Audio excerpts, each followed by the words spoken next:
Okay, 1148 is here. Important information. Let's try to deep dive a little bit, all right? Because Scapa Gaban and the enigma of Saint Shepard Somers have been stirring up questions in One Piece. And after this recent chapter, you can't help but think about God Valley, all the way back from chapter 957, right? Because One Piece chapter 1148 recently dropped, and Scapa Gaban, I mean, he's stealing the show, right? And he's proving why the Roger Pirates are one of the most powerful and influential pirates groups in history, right? And is continuing to further the legacy of Roger and the Roger Pirates. Because with Scapa, him and Somers, they have to have history. We have to presume that they clashed in God Valley 38 years ago, and that clip from this chapter is just a glimpse of the showdown. Were they fighting over a woman at God Valley, as some legends whisper? Or is there more to the story? What kind of power does Scapa Gaban have to make an immortal Holy Knight bleed? And how does that legendary island hold the key to figuring it all out? We're about to break down Gaban's history, his role in the Roger Pirates, the mystery of Somers, the crazy confrontation, and some of the wild theories today about God Valley and how it could impact One Piece's endgame. We're digging deep into the manga, the recent chapter, and try to cook up a little bit to try to figure out what Oda is thinking. So let's get to it.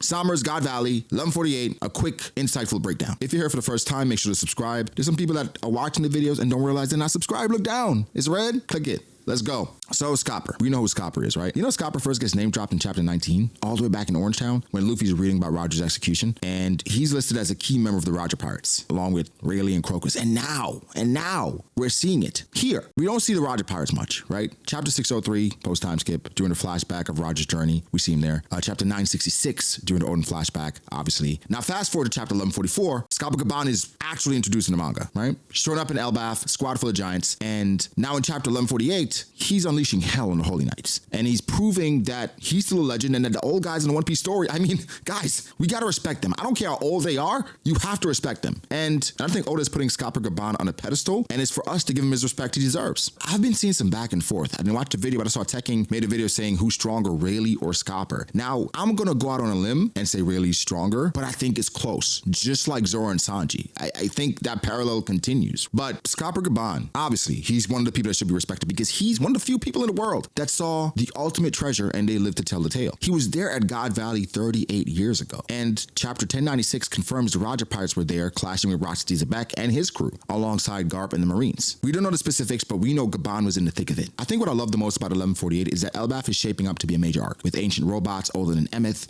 sleepwalking the kids, the Holy Knights causing chaos, and Oda is choosing to make Gaban one of the forefronts, one of the focuses of this arc by having him be able to hurt a Holy Knight, something that we've been trying to figure out since Egghead, right? I don't think Gaban is going to be a key player going forward to find the One Piece, but he's a key player right now, and I think we have to pick his brain. I gotta say as well, I've been loving Somers. He's a whole different kind of problem to the Straw Hats and to the One Piece world, right? We just met him, and he is seemingly one of the elite enforcers of the world government. But let's dig into his immortality for a second, because that's the biggest piece of the puzzle. The Holy Knights being quote-unquote immortal could mean a few things in One Piece. More than likely is connected to Emu, right? I don't want to just say it's a devil fruit power, because that is insane, because they're regenerating almost better than Marco, because Marco has a limit. They seem to not have a limit. We've been talking through it, and could it be different from the Gorosei? Because chapter 1085, it hints that Emu and the Gorosei might have eternal youth, right? Could be from the Opi Opi no Mi and the immortality surgery. The Holy Knights, they seem to be aging. Look at Garling. He clearly aged from God Valley. So Somers could have been granted a similar power, just not what the Gorosei got, but it's a similar power, making him immortal and not making him ageless, but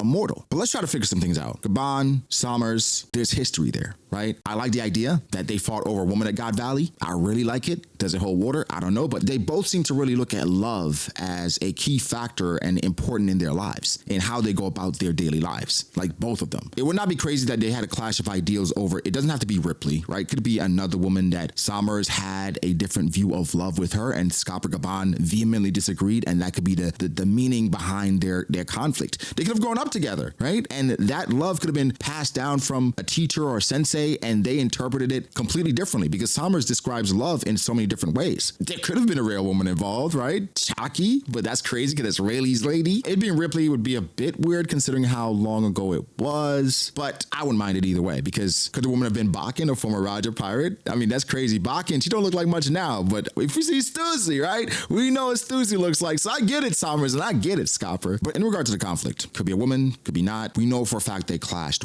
What is happening? How is Gaban able able to do this, okay? First off, Scalper Gaban more than likely is a hockey master. Axes could be infused with advanced conquerors because, Roger had all three types of hockey. Rayleigh has all three types of hockey. It's not a jump to say that Gaban has all three types and he's using advanced conquerors to somehow disorient Somers and his regeneration, because something to keep in mind here, Somers is still alive. They clashed in God Valley, we're speculating, and he's still alive and he still has all his body parts. So the regen wasn't necessarily stopped, meaning what Scalper Gaban is doing is slowing the regeneration, not completely nullifying it. Reminds me of Law and Radio Knife. When he can cut someone like a Logia or someone that has to reattach, but it takes a while for them to reattach due to the electricity and the charge there, it's disorienting, you would say, the molecules and the particles, so they can't reattach right away. For Scalper Gaban, let's say his axes are coded in advanced conquerors, right? They're disrupting the immortality. I want to say it could be a soul-based thing, it could be a love-based thing, could be an intent-based thing, but I think intent is important here. Also, what I want to factor in is the narrative importance, because let's say it's advanced conquerors hockey. It severely limits the pool of people who can defeat the God Knights and the Gorosei. Some may say, that's okay, we're in the end game. This is the top 1% or 0.1%. Yes, everybody can't defeat them. However, it then encapsulates the problem or some of the issues people have with the Straw Hats versus the Monster Trio, where then we know going into the final war, the importance will be solely on the three, because if Scalper Gaban has conquerors hockey, Sanji will have conquerors hockey, and then at this point, others will be relegated to cleanup duty. Now, we can have a caveat of the others finding different ways to stop the regen, meaning trapping some of the body parts before they regen in different places so they can't regen and therefore they can overcome it that way. I don't think it's conquerors hockey. I think advanced armament or another route like Rio or even Future Sight. It could be a combination of armament and observation hockey where it's a technique to be learned and it doesn't severely limit the pool of people that can do this. We speculate the Revolutionary Army could be one of the opponents for the God Knights. Do we think it makes sense for all of the revolutionaries that's fighting the God Knights to have conquerors hockey or advanced conquerors hockey more than that? I don't think so. I would like for it to be a technique, right, that Scalper Gaban found out. Could be something that found out in the Void Century, could be something that found out in God Valley, but this is something for Luffy to learn to take another step, yet another step in regard to becoming stronger. Here's one thing about Luffy. We feel like Luffy can beat anybody in the story. Of course, he has his drawbacks. Luffy is still growing. He's only a kid. He's still, 19, right? So he still has a lot of things to learn, and I don't mind if Scalper, again, Oda is drumming up his narrative importance, and he can show Luffy a way to get even slightly stronger. Of course, it's a very unique, specific opponent that he's going against, but it would make him even more stronger. Maybe it helps with his control with Gear 5. You never know. Like, all of these things,